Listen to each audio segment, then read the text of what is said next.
అయ్యో చరణ్ వద్దు, పర్లేదు నేను తింటాను. ఓవరాక్షన్ చేయకు, తిను, పర్లేదు. ఆను. నీకెందుకు శ్రమ, నేను తింటానుగా చరణ్. పర్లేదు, తిను.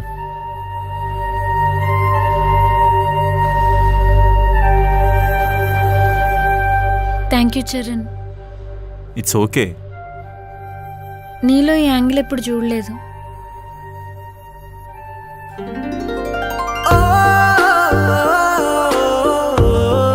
పొద్దున కట్లిప్పమన్నావు, ఇప్పుడేమో తినిపిస్తున్నావు. నా ఎంప్లాయీస్ సపోర్టింగ్గా ఉండాలి కదా అని నేను చెప్పలేదు, సిరి చెప్పింది.